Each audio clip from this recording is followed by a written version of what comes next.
चलिए करते हैं अगला topic, vapour pressure of solid in liquid. Vapour pressure of solutions of solid in liquid.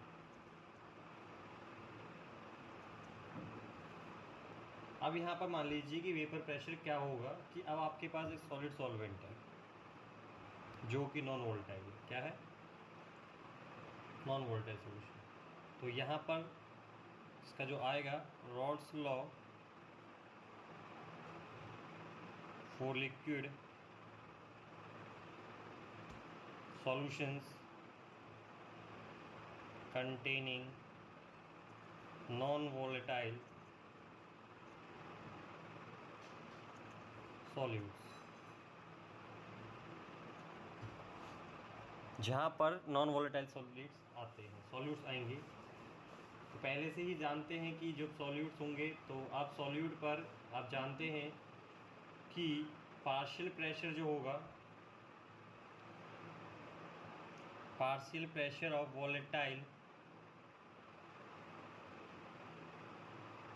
component is equal to the product direct proportional to its mole fraction, directly proportional to its mole fraction। अब mole fraction की direct proportional होता है। अब देखें तो यहाँ पर जो नॉन वोलेटाइल है तो इसका मतलब जो वेपर प्रेशर सॉल्यूशन का है, vapour pressure of solution is totally depend on the vapour pressure of the solvent in the solution, क्योंकि यहाँ पर हमारा जो सॉल्यूट है वो क्या है? नॉन वोलेटाइल है और सॉल्वेंट क्या है? वोलेटाइल है। इसलिए पूरा का पूरा वेपर प्रेशर किस पे डिपेंड करेगा? सॉल्यूशन का, सॉल्वेंट पर। किस पे डिपेंड करेगा? सॉल्वेंट पर। Suppose that P A vapour pressure of solvent, vapour pressure of solvent and x is the mole fraction of volatile component, solvent भी लिख सकते हो। तो वेपर प्रेशर क्या हो जाएगा? P A is equal to P not A dot X A, as you know according to Raoult's law, vapour pressure of solution. तो अगर पूरा सॉल्यूशन किस पे था बेटा? पी, इस पर डिपेंड करता है, इसलिए हम तो डायरेक्ट क्या लिखते हैं? पी सॉल्यूशन भी लिख सकते हैं हम, इसको पी भी लिख सकते हैं। तो पी नॉट ए इंटू में एक्स ए। तो at a given temperature the vapour pressure of solution containing non volatile solute is direct proportional to mole fraction of the solvent. तो हम लोग कह सकते हैं कि जो सॉल्यूशन का होता है वेपर प्रेशर वो डायरेक्टली प्रोपोर्शनल होता है मोल फ्रैक्शन की, ये ऑफ द सॉल्वेंट के। अगर इसको थोड़ा सा रीअरेंज करें, ऑन रीअरेंजिंग, तो रीअरेंजिंग करते समय क्या होगा? P अपॉन में P not A equal to mole fraction of solvent, subtracting 1 from each side, subtracting each side from 1 minus P upon में P not A equal to 1 minus x A. तो ये क्या हो जाएगा? P not A minus P upon में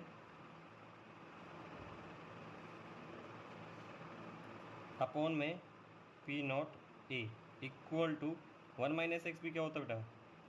मोल fraction of solvent, solute होता है। तो हम क्या लिख सकते हैं? तो हमारे पास क्या आइडिया है यहाँ से?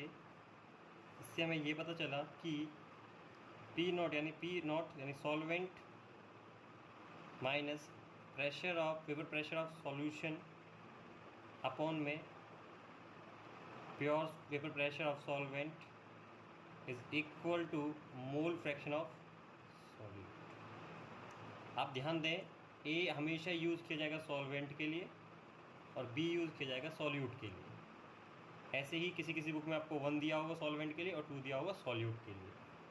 पर ध्यान देना है चीज़ के लिए आपको, ठीक है। तो इसे कहते हैं, ये आपका हो गया Raoult's law for liquid solution containing non volatile solutes. अब यहाँ पर एक चीज़ डिफरेंस आया है वेपर प्रेशर का प्योर सॉल्वेंट का सॉल्यूशन का, represented by lowering in vapour pressure on the formation of solution. तो now dividing the lowering in vapour pressure with the vapour pressure of the pure solvent we get a relative lowering in vapour pressure. तो इस term को कहा गया relative lowering, ये पूरी term को कहा गया relative lowering of vapour pressure. तो ये टर्म हमारे पास आगे आएगी और इसी को हम आगे डील करते हैं। नेक्स्ट टॉपिक ले लेते हैं कॉलिगेटिव प्रॉपर्टीज़। कॉलिगेटिव प्रॉपर्टीज़ बड़ा इंपॉर्टेंट टॉपिक है आपके बोर्ड एग्जाम के लिए, न्यूमेरिकल सेक्शन भी आता है इससे एग्जाम में। तो कॉलिगेटिव प्रॉपर्टीज़ क्या होती हैं? The properties of solutions, the properties of solution which depend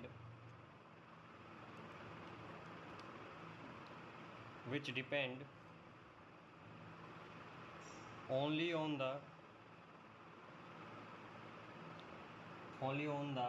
number of solute particles,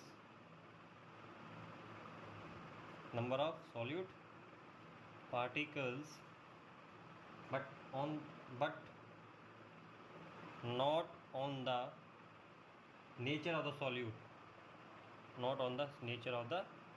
solute, सिर्फ डिपेंड करता है कि भाई कितने सॉल्यूट के पार्टिकल्स प्रेजेंट है। तो ये चार होती हैं। पहली है relative lowering in vapour pressure,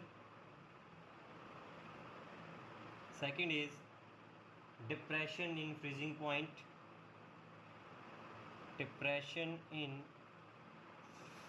point,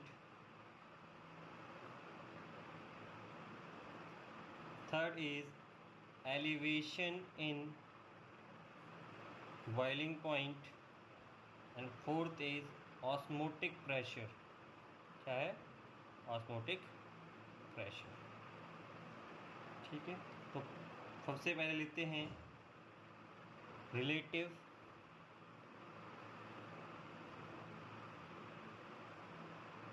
lowering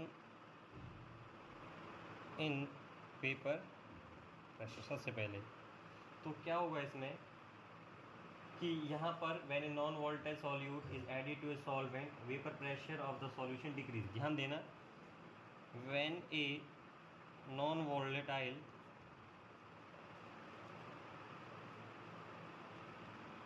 solute is added to a solvent, then the vapor pressure of solution decreases।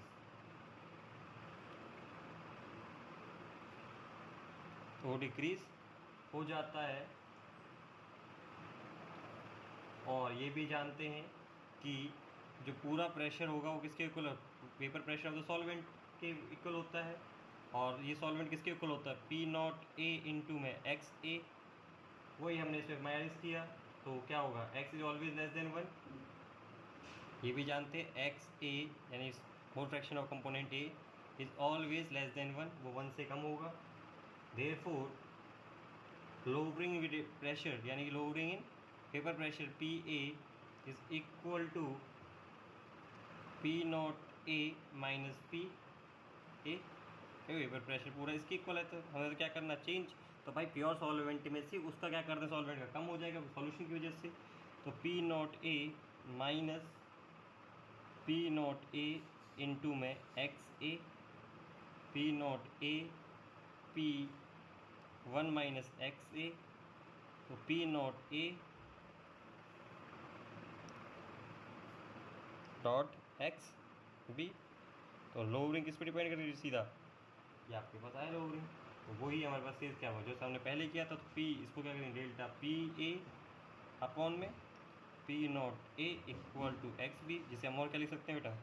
इसे हम लिख सकते हैं पी नॉट ए माइनस में पी ए अपॉन में P not A equal to x B.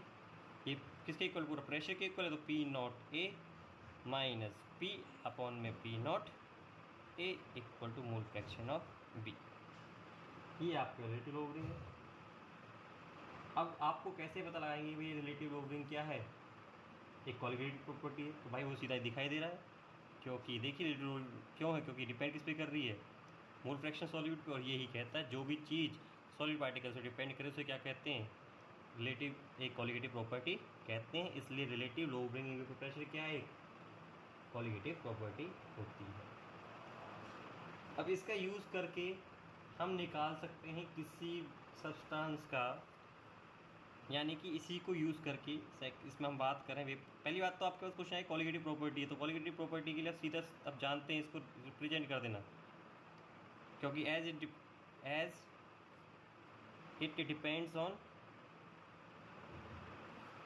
Depends on number of particles of solute, so it is a colligative property।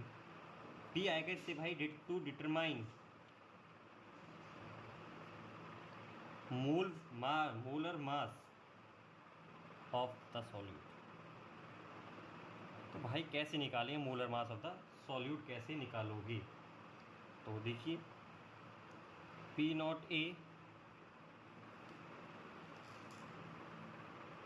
Minus P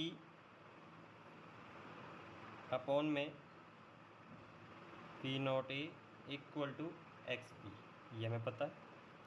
अब देखिए molar mass क्या होता है, तो P not A minus P upon में P not A equal to x B क्या होता है भाई, मोल फ्रैक्शन कैसे निकालते हैं, number of moles of solute upon में total moles of the solution n A plus n B.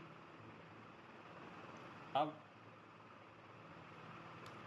N A कैसे निकालेंगे, n A is equal to number of moles of A, तो given mass of weight of solvent upon में molar mass of solvent,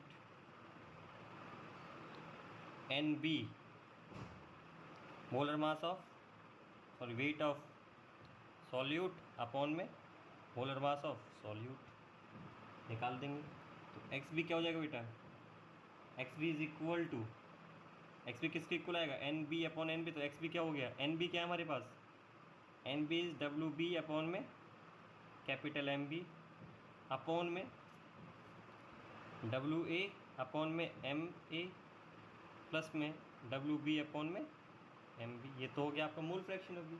अब जो कि ideal gas equation है और dilution होगा, तो ये तो ऑब्वियसली बात है, सारा सॉल्व किस पे डिपेंड करेगा, सॉल्वेंट पे।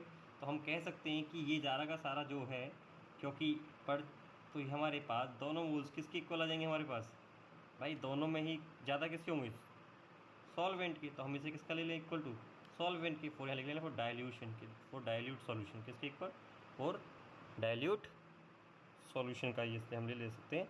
इसलिए हम पूरे मोल्स किसके इक्वल ले लेंगे, एक्स बी इक्वल टू क्या आ गया, डब्ल्यू बी अपॉन में एम बी अपॉन में डब्ल्यू ए अपॉन में M A.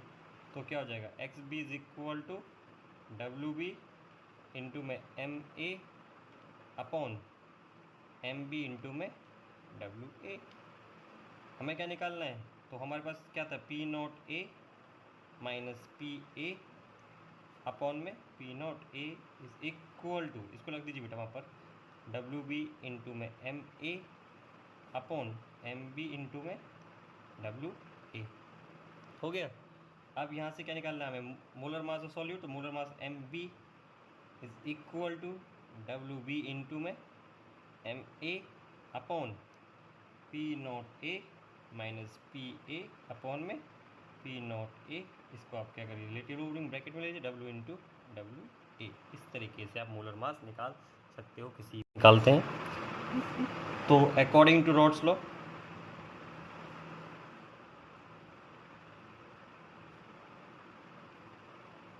P not A minus P A upon में P not A equal to x B equal to, या आप similar लगा लीजिए, equal to W B into M A upon में W A into में M B for dilute solutions, for dilute solutions. तो क्या होगा, तो हमारे पास डब्ल्यू बी कितना बेटा, W B is equal to 30 gram, W A is equal to 90 gram, vapour pressure equal to 28 point kilo pascal, और P not A कितना है, equal to 3.64 kilo pascal. Okay, let's put the values into the equations. तो P not A is 3.64 kilo pascal, kilo minus 2.8 kilo upon में 3.64 kilo equal to 30 weight of solute 30 molar mass of solvent is, solvent क्या है हमारे पास, solvent is water, और water का कितना होता है बेटा ऑलवेज 18 अपॉन में डब्ल्यू ए कितना 90 इंटू में मोलर मास हमें निकालना है सॉल्वेंट। ठीक है, अब क्या होगा देखिए 3.64 केल्विन माइनस 2.8 केल्विन, और ये सॉरी किलो 2.8 किलो माइनस, अभी किलो क्या है कॉमन, तो मैं निकाल सकता हूँ इसके को यहाँ, और क्या बच जाएगा 3.64 माइनस में 2.8 अपॉन में 3.64 kilo equal to 30 into 18 upon में 90 इंटू में एम पी। ओके, अब क्या होगा यहाँ से, ये कट जाएगा तो माइनस कर लीजिए, माइनस करने पे कितना आएगा 0.84 आ गया अपॉन में 3.64 equal to A minus P A upon में पी नॉट ए। मैं अगर सॉल्वेंट का 100 मानता हूँ तो 80% रिड्यूस हो रहा है, तो 80% मीन्स 80 अपॉन में 100, सॉल्व आउट होने पे कितना आएगा बेटा, ये 1/5, कितना आएगा 1/5।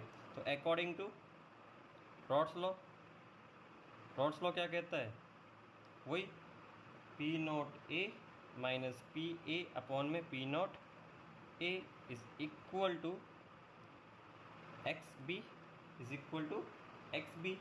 तो P not A minus P A upon में P not A equal to x B क्या होगा बेटा, मोल फ्रैक्शन, हमें मोल फ्रैक्शन निकालना है। अब मोल फ्रैक्शन के देखो यहाँ पर कहा गया है कि हमारे पास सॉल्यूट भी